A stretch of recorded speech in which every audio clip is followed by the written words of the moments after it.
सत्साहे सदन पुरुषों सत विधान। और हमारे अंदर जब सत जाग जाता है तो हमें सभी बातों का पता लग जाता है कि असलियत में मैं क्या हूँ, कहाँ से आया और कहाँ मुझे जाना है। तो सज्जन पुरुषों, ये वीडियो आपको बड़े गौर से सुनना है। अगर इस वीडियो को गौर से सुनोगे तो आपके अंदर के पट खुल जाएंगे और आपका हकीकत रूप आपके सामने आ जाएगा। आपको ये पता लग जाएगा मैं क्या करने जा रहा हूँ, क्या करना चाहिए था, मैं हूँ कौन और मेरी दिशा कौन सी है, कौन सी दिशा में क्या कर रहा हूँ। आइए एक बार आपको वापस प्राचीन इतिहास की ओर ले चलता हूँ। आप सभी ने सुना है सतयुग 17,28,000 वर्ष का है। सतयुग के बाद त्रेता बताया 12,96,000 वर्ष का। उसके बाद द्वापर बताया 8,64,000 साल का। उसके बाद चौथा युग बताया कल युग 4,32,000 साल का। पहले आप इतिहास को खंगाल कर देखिए, समय की बत्ता कब बनी, समय को घड़ी के रूप में कब बांधा गया, आंकलन कब हुआ, 24 घंटे कब बनाए, इंसान को पता कब चला कि धरती सूर्य के चारों तरफ घूम रही है, चंद्रमा धरती के चारों तरफ घूम रहा है, दिन और रात कैसे बनते हैं, घड़ी का आविष्कार कैसे हुआ। मेरे देखने में एक प्याली हुआ करती थी, उसमें एक छोटा छिद्र हुआ करता था, एक तरफ धागा बंधा हुआ होता था और एक पीपे में पानी डालकर जब किसान खेतों में पानी लगाते थे तो उस घंटी को रखा करते थे, तो वो घंटी से पानी लगाया करते थे, उसको घंटी कहा करते थे, घड़ी कहा करते थे। तो इतने साल पहले ये कैसे पता लगा किसी को कि इतने सालों का ये था, इतने सालों का ये था, इसने नाप तोल कहाँ से आया उस समय का। इसलिए हमें जानना और पहचानना है, बहुत गहराई से समझना पड़ेगा हमें कि आज हम कितने बड़े अंधेरे में हैं। आइए फिर हम एक बार 1947 की ओर चलते हैं, जब हमारा भारत देश आजाद हुआ। उस समय हमारे देश की आबादी कितनी थी? हमारे देश की आबादी उस समय लगभग 33 करोड़ थी और 33 ही करोड़ हमारे देवता हैं, तो एक घर में एक इंसान के पास एक देवता था। फिर अंग्रेजों को पहले क्यों नहीं निकाल दिया? इतने देवता होने के बाद तो धक्के मार के निकाल देते। लेकिन अगर मेरी इस विचारधारा से किसी भावना को ठेस पहुंचे तो मुझे पागल मूर्ख ज्ञान समझ के माफ कर देना, कोई चक्कर में मत पड़ना। कभी ये कह दे ये महाराज गलत बता रहा है। आपको सच्चाई बताऊंगा, सारी वो बातें बताऊंगा जो प्राकृतिक है। आज जिस स्थान पर मैं बैठा हूँ, इस गांव का नाम है सदलपुर। ये तहसील आदमपुर, जिला हिसार, हरियाणा का गांव है। इस गांव को लगभग 370 साल पहले मेरे ही बुजुर्ग सदानंद जी ने आकर बसाया, उनके नाम से सदलपुर है। सोचिए और विचार करिए, 370 साल पहले यहाँ क्या हुआ करता था। वो व्यापारी थे, उन्होंने व्यापार करते करते रात को यहाँ पर बसा लिया और उनके मन में आई कि यहाँ पर कोई गांव बसाया जाए। लेकिन आप सोचिए 370 साल पहले यहाँ पर जंगल था, यहाँ पर पूरा जंगल था। तो जब पूरा जंगल था यहाँ पर, गांव तो 370 साल पहले ही बसा है। तो फिर सोचिए पहले इतना बड़ा आविष्कार वगैरह कैसे हुआ। मेरे देखने में यहाँ सड़कें वगैरह नहीं हुआ करती थी, पानी भी नहीं हुआ करता था, पानी जोड़ का पिया करते थे, कुओं का पिया करते थे। और सब तरह से यहाँ कोई बिजली वगैरह कुछ नहीं हुआ करती थी। अब हम सोचें और विचार करें कि पुरानी जो बातें कह रही हैं वो कैसे चल रही है। आओ इससे आगे चलते हैं हम। ये तो कहानी रही हमारी यहाँ की कि युगों का और का ये क्या हो रहा है, कैसे है, सच्चाई क्या है। इसको पहले मैंने काफ़ी वीडियो में बताई भी है कि 24 घंटे में 4 युग होते हैं। लेकिन आज आपको और बताऊंगा एक कि हिंदू कोई धर्म नहीं है। इस धर्म का नाम है सनातन। लेकिन सनातन धर्म के 2 भाग हैं, एक सत सनातन, एक संसारिक सनातन धर्म।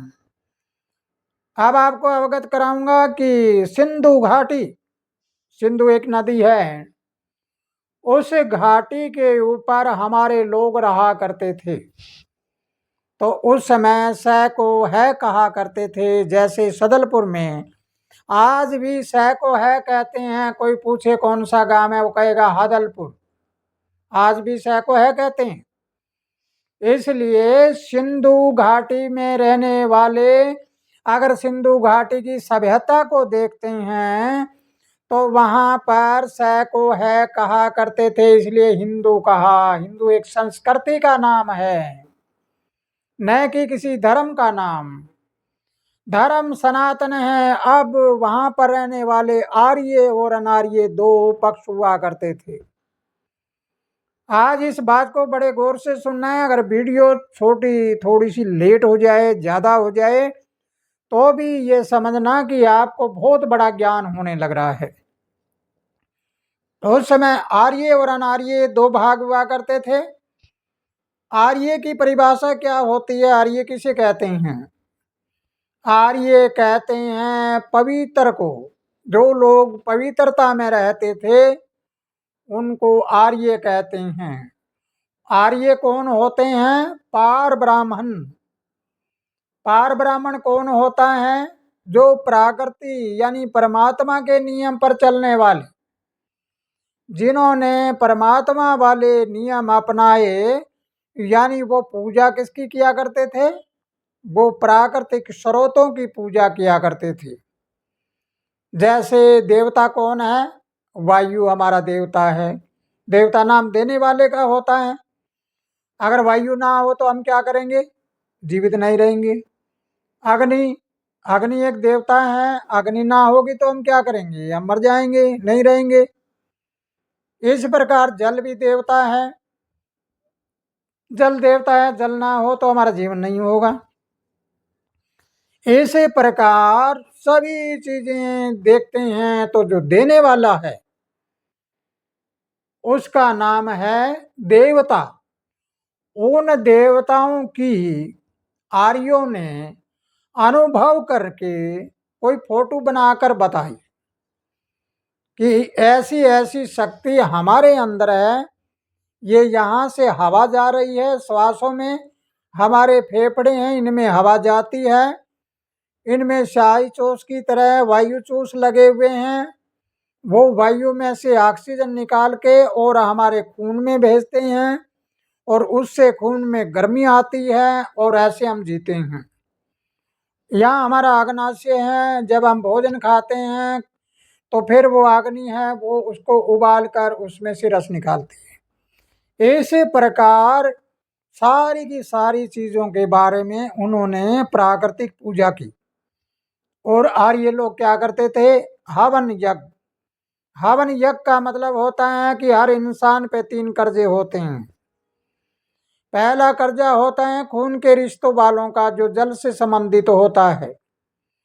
उसका कर्जा उतारने के लिए जब हम हवन करते हैं तो उसमें हम प्रण करते हैं कि हम आपकी जायदाद को बरता है, हम आपके द्वारा पैदा हुए हैं, तो हम आपका कर्जा अपने जीवन में उतार देंगे, ताकि अगला हमारा जन्म हुए तो वो ऐसा जन्म हो जाए कि बाप से पहले बेटा ना मरे, पत्नी से पहले पति ना मरे, नाता रिश्ता केवल हमारे प्रेम का रह जाए, स्वार्थ वाला ना रहे। दूसरा कर्जा होता है देवलोगों का। देवलोग लगातार हमें देते हैं, अन्न, जल, पानी वगैरह जो कुछ जो भी होता है वो सब देते हैं। तो जल अन्न पैदा कैसे होता है? धरती भी एक देवता है, देवी है। अन्न इसमें पैदा होता है। तो वारियों ने कहा था कि देवता का कर्जा उतारने के लिए आप अपने कमाई में से 10वां हिस्सा पुण्य कर्म में लगाते रहो, तो आपका देवता का कर्ज उतर जाएगा। तीसरा कर्ज होता है गुरु का कर्ज। गुरु हमारे अंदर ज्ञान होता है, और सबसे बड़ा गुरु ज्ञान देने वाला वो प्राकृतिक वाणी होती है, आकाश वाणी आती है। प्रथम गुरु जब आते हैं तो उनका कोई देहधारी गुरु नहीं होता, उनकी प्राकृतिक वाणी होती है, विश्व शक्ति होती है, वर्ल्ड पावर होती है। और वो वर्ल्ड पावर आकर उनको बताती है कि तुम ऐसा ऐसा कर, और ऐसे ऐसे करके ये गुरु प्रथा को आगे चला। तो ऐसे प्रथा को आगे चलाने के लिए आर्यों ने ये बताया था कि आप ऐसे ऐसे 3 कर्जे हैं, इनको उतारो।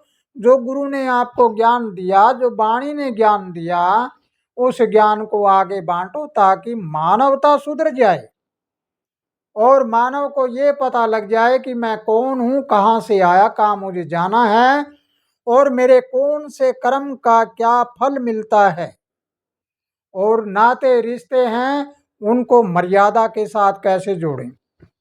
तो प्यारे बच्चों, अब अगली बात सुनोगे तो शायद आप चौंकोगे, फिर तुम ये कहोगे कि ये बात कैसे हो गई। दूसरी तरफ थे अनार्य। अनार्य का मतलब होता है अपवित्र। वो पार ब्राह्मण थे, ये अनार्य। अनार्य कौन है? अनार्य वो है जो अपवित्र है। अपवित्र हमारे शरीर में कौन सा स्थान है पता होगा आपको? बायां तरफ। बाईं तरफ संसारिक बातें होती है।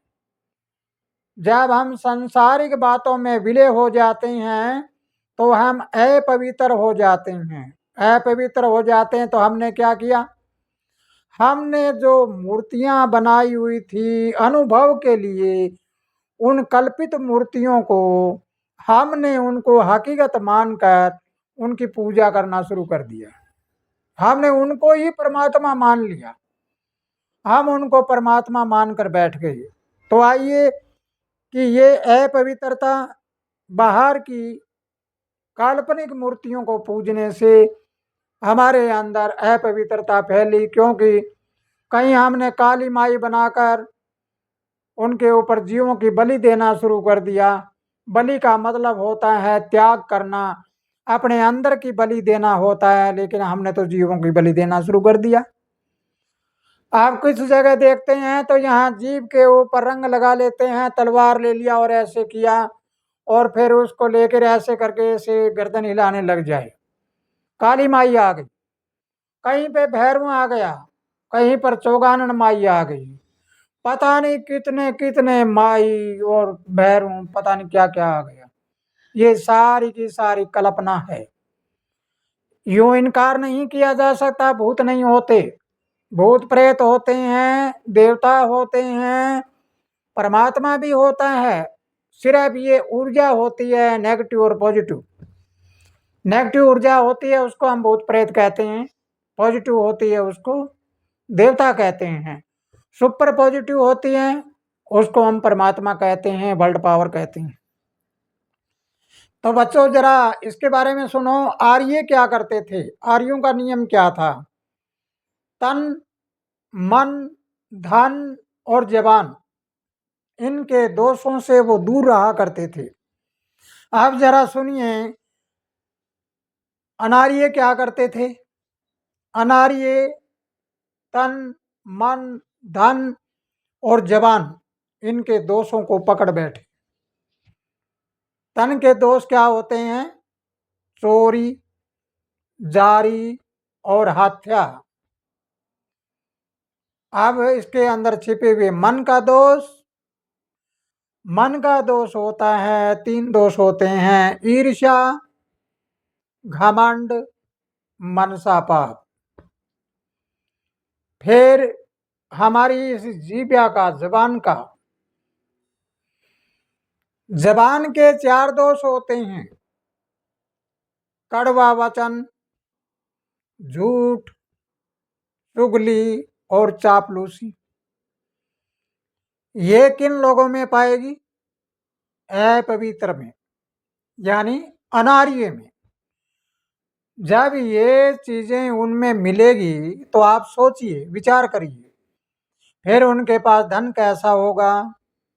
धन भी दूषित होगा। धन या तो नशा विषय बेच के करेंगे, या छल कपट से करेंगे, या किसी चोरी जारी से करेंगे। किसी न किसी प्रकार का वो धन भी दूषित हो जाता है। इसलिए ये पक्ष, बाईं ओर का पक्ष, ये अनार्य है, और इस अनार्य को हमने पकड़ के इतना मजबूत कर लिया है कि हम इसको छोड़ नहीं रहे। जब अनार्य को हम छोड़ नहीं रहे तो इसको हमने संज्ञा दे दी शूद्र, कि शूद्र है। इसको संज्ञा शूद्र है। तो अब शूद्र कोई जाति नहीं, ये पवित्रता और अपवित्रता है, आर्य और अनार्य है। अब हम दूसरी तरफ देखते हैं तो तन के दोष होते हैं, उन दोषों की जगह तन के गुण होते हैं। आर्य लोगों में वो गुण थे। वो गुण क्या थे? वो थे ईमानदारी, फिर संतोष, शांति। ये 3 चीज हमारे शरीर में होती है पवित्रता की। उसके बाद हमारे अंदर मन के दोषों की जगह, ईर्ष्या की जगह प्रेम, घमंड की जगह निरहंकार हो जाते हैं। और मनसा पाप की जगह क्या होता है? मन गढ़ंत पाप जो पैदा कर लेते हैं, उसके अंदर होता है कहनी और करनी एक जैसी हो, और जो करता है वो भरता है, ऐसी हमारी विचारधारा हो। गुरु मर्यादा में रहना, नातों को मर्यादा के साथ जोड़ना। फिर आ गई बात धन की। पवित्रता में धन कैसा धन होता है? पवित्रता का धन होगा अपनी नेक कमाई का, पर स्वार्थ के लिए कमाया हुआ, मेहनत से कमाया हुआ, और उस धन में से लगातार कोई दान पुण्य में लगाते रहें। ऐसे धन कमाया हुआ वो धन पवित्र होता है। ऐसा धन आर्यों के पास होता है, अनार्यों के पास अपवित्र होता है। तो प्यारे ज्ञानी पुरुषों, प्यारे सज्जन पुरुषों, अगर ये बात आपको समझ आई है तो आज अपने आप को जान लेना है कि तुम ही आर्य हो और तुम ही अनार्य हो। आर्य अगर तुम इस प्रकार इधर की साइड के, यानी दाईं ओर के गुणवत्ता अपना लेते हो, तन मन धन और जबान की, तो तुम आर्य बन जाओगे। और इधर अगर तुम्हारे अंदर दोष आ जाते हैं तन मन धन के और जबान के, तो फिर अनार्य हो गए तुम। इसलिए आर्य और अनार्य की पूजा, और हिंदू कोई धर्म नहीं, धर्म का नाम है सनातन। अनार्य है, उनका नाम था सनातन धर्म, केवल सनातन धर्म। उन्होंने कहा कि मैं सनातनी हूँ, यहाँ पर तिलक लगा लिया, मुंह में जर्दा खाया, यहाँ पर माला लटका ली, शराब पिए हुए फिरते हैं, वो अपने आप को सनातनी बताते हैं। लंबे लंबे बाल बधा लिए और राख रमा ली, वो सनातनी है। वो कौन सी सनातनी है? पवित्रता वाले। अब हम दूसरी तरफ देखें, इनको अगर जानेंगे तो तुम्हें पता लगेगा कि सनातन सत धर्म ये पवित्रता की ओर ले जाता है। और सनातन धर्म कह के करते हैं, कोई बजरंग बली को पूज रहा है, मैं सनातनी। देवी माई को पूज रहा है, वो भी सनातनी। पीर बाबे को पूज रहा है, वो सनातनी। कोई कहता है मैं पूछा देखूं, मैं भी सनातनी। सब सनातनी सनातनी सनातनी। लेकिन सनातन सत्य धर्म है वो निर्दोष होता है, उसमें किसी प्रकार का दोष नहीं होता, दोष रहित होता है वो। और जो अपवित्रता होती है वो दोष सहित होता है, उसमें दोष छिपे हुए होते हैं। इसलिए अगर मेरी बात आपको पूरी समझ आई है तो आज आर्य अनार्य और हिंदू धर्म के बारे में, सनातन सत धर्म के बारे में पूरी तरह समझ लेना है और जो आपको अच्छा लगे वो अपना लेना है। अगर तुम सच्चे हिंदू हो, अगर सच्चे सनातनी हो तो सत धर्म को अपना लेना और सत धर्म में जो भी आपको नियम है, पवित्र नियम है, वो अपना के चलो और तुम एक पावन पवित्र वाला वर्ल्ड पावर के साथ जुड़ने वाले, परमात्मा और प्रकृति के साथ जुड़ने वाले इंसान बन जाओगे। तो इसी के साथ खुशहाल रहो, आनंद करते रहो। और ये वीडियो पूरी तरह आपने सुन ली है और समझ आ गई है तो इस वीडियो को ज़्यादा से ज़्यादा शेयर करिए, लाइक भी करिए, अपने विचारधारा को कमेंट बॉक्स में लिखिए और अभी तक सब्सक्राइब नहीं किया है तो सब्सक्राइब भी करिए ताकि तुम्हें पता लग जाए कि तुम कौन हो। सत साहेब साहेब गुरु तेरा ही